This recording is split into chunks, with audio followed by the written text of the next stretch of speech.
Good morning बच्चों।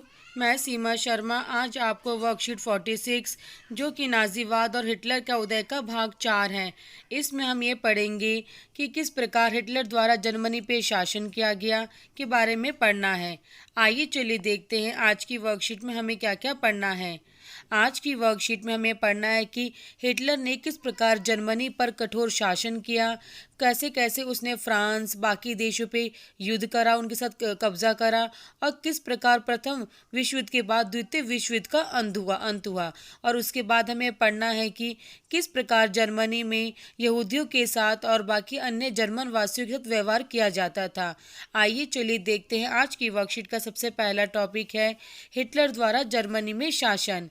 बच्चों, जैसा कि आप सभी जानते हो कि जर्मनी की दशा बहुत खराब थी, जिसके कारण हिटलर ने अपने प्रचार की कला के कारण जर्मनी पर दोबारा शासन स्थापित कर लिया और उसने समाज को नियंत्रित और व्यवस्थित करने के लिए बहुत सारे ग्रुप्स बनाए, यानी कि बहुत सारी पुलिस बनाई, जैसे कि हरी वर्दीधारी पुलिस, जिसको स्टॉर्म ड्रॉपर्स या एसएबी कहा जाता था। इसके बाद उन्होंने गैस्टापो, जो कि उनकी गुप्तचर यानी राज्य पुलिस थी, जो राज्य में जगह जगह चुपचाप घूमती थी, और ऐसी अपराध नियंत्रण पुलिस की उसने गठित की। सुरक्षा सेवा, जिसे एसडी का भी गठन किया गया। उसने इन दस्तों को बेहिसाब अधिकार दे देते कि वो देश में से किसी को भी निकाल सकते हैं, किसी को भी शक के आधार पर गिरफ्तार कर सकते हैं, चाहे किसी को भी कैद मानकर यातना गृहों में उनको भेज सकते हैं। यातना गृह वो होते थे जहाँ पर कैदियों को बहुत कठोर दंड दिया जाता था। और हिटलर ने इतना ही नहीं, 1933 में 1933 में हिटलर ने लीग ऑफ नेशन से भी अलग हो गया था और उसने दोबारा 1936 में राइनलैंड पर कब्जा किया। क्योंकि बच्चों, हम पहले ही पढ़ चुके, राइनलैंड कौन सा इलाका था जहाँ पे कोयला भंडार बहुत ज़्यादा थे। एक साम्राज्य और एक नेता के नारे की आड़ में क्या करा उसने, जर्मनी ने 1938 में ऑस्ट्रिया को जर्मनी में मिला लिया।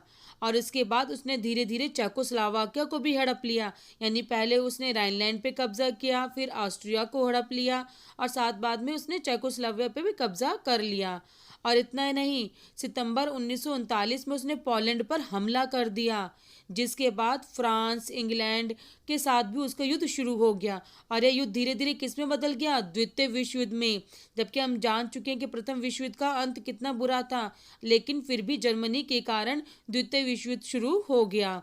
और सितंबर 1940 में जर्मनी ने इटली और जापान के साथ एक त्रिपक्षीय संधि की, यानी इन सभी देशों मिलकर संधि की, जिसमें उसने 1941 में सोवियत संघ पे कब्जा किया। और हिटलर की यही सबसे बड़ी भूल थी, क्योंकि इसके कारण क्या हुआ था, हिटलर को काफ़ी हानि उठानी पड़ी।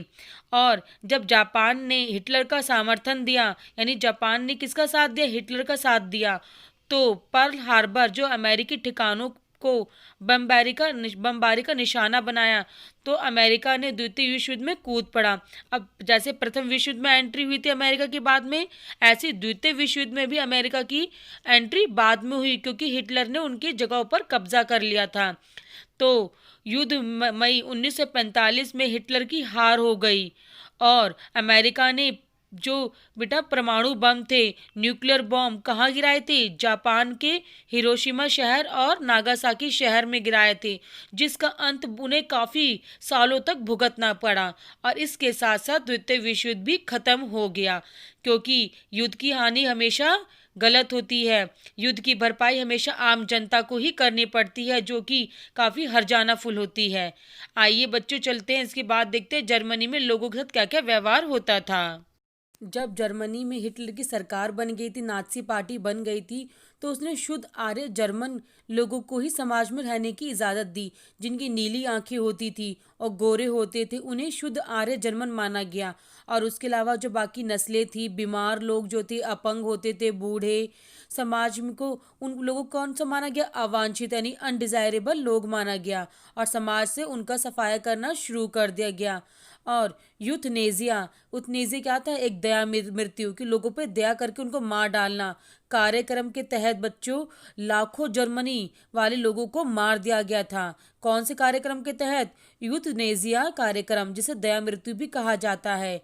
नाज़ी जर्मनी में सबसे बुरा हाल तो यहूदियों का हुआ, जिन्हें ज्यूज भी कहा जाता है। जर्मनी के लोग क्या सोचते थे कि यहूदी जो है हत्यारे होते हैं, सूदखोर होते हैं, क्योंकि उन्होंने ईसा मसीह को मार दिया था। और जो अपनी धनी बस्तियां जिनका नाम घेटो था उसमें रहते थे। और हिटलर की नज़र में उनका एक ही हल था कि यहूदियों को बिल्कुल ख़त्म कर दिया जाए।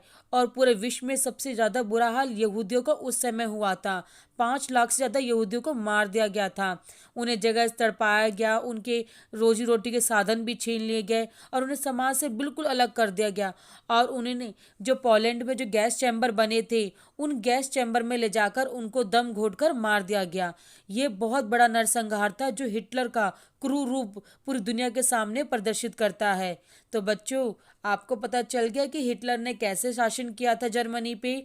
आइए चलिए इसके बाद देखते हैं प्रश्न उत्तर। जर्मनी में नियंत्रण बनाने के लिए कौन कौन संगठन बनाए? जैसे ऐसे बनाया स्ट्रॉम ट्रूपर्स, जिसे हम गैस्टापो गुप्तचर राज्य पुलिस, और एसएसएस जो पूरी जर्मनी में अपराध को कंट्रोल करती थी, और सुरक्षा सेवा एसडी का भी गठन किया गया। यानी ये वो ग्रुप्स थे जो कि हिटलर ने बनाए थे जर्मनी में कंट्रोल नियंत्रण बनाए रखने के लिए, ताकि उसे सारी सूचनाएं समय पर मिल सके। और इन संगठनों को बहुत से खुलेआम अधिकार भी दे दिए गए थे। आइए चलिए देखते हैं प्रश्न 2। नाजी सोच के अनुसार अवांछित लोग कौन से थे? यानी अनडिजायरेबल पीपल कौन थे? जो कि शुद्ध आर्य जर्मन के अलावा बाकी नस्लों और जो बीमार लोग थे, बूढ़े लोग थे, और उन्हें क्या माना गया? समाज के अवांछित लोग माना गया। आइए बच्चे चलिए देखते हैं थर्ड क्वेश्चन। हिटलर ने शासन करने के लिए किन किन देशों पे आक्रमण किया?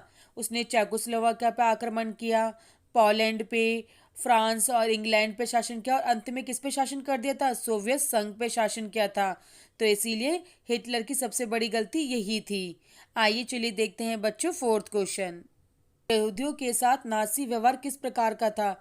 आप बच्चों जानते ही हो कि जर्मनी में सबसे बुरा हाल तो यहूदियों का हुआ, क्योंकि उनकी नज़र में यहूदी क्या थे? हत्यारे थे, कि ईसा मसीह को मारने वाले लोग यहूदी ही थे। वो सूदखोर होते हैं, कंजूस होते हैं। तो इसीलिए हिटलर के नज़र में एक ही इसका सॉल्यूशन था कि उनको पूरी तरीके से ख़त्म कर दिया जाए, जिसके लिए उसने क्या करा? पोलैंड में बने गैस चैम्बरों में उन्हें ले जाकर जान से मार दिया गया। इस प्रकार पूरे विश्व में सबसे बड़ा नरसंहार का यही सबसे बड़ा उदाहरण है। आइए चलिए बच्चों देखते हैं फिफ्थ क्वेश्चन। क्या बच्चों आप भी अपने आसपास किसी भेदभाव डिस्क्रिमिनेशन को देखते हो, और इनको दूर करने की कोशिश कैसे करोगे? जैसे मेरे आसपास तो जाति को लेकर भेदभाव होता है, रंग को लेकर भेदभाव होता है, और लोग अपनी अमीरी गरीबी के कारण भी भेदभाव करते हैं। तो इसके लिए हम क्या करेंगे? उनमें शिक्षा और जागरूकता का प्रचार करके दूर करेंगे, ना कि उनसे हम लड़ेंगे। बच्चों, अगर आपको मेरी वीडियो अच्छी लगी और इसे पढ़कर समझ आया हो, तो आप इसके प्रश्न उत्तर ढूंढ के करने की कोशिश करना, और मेरी वीडियो को लाइक और सब्सक्राइब ज़रूर करना। धन्यवाद।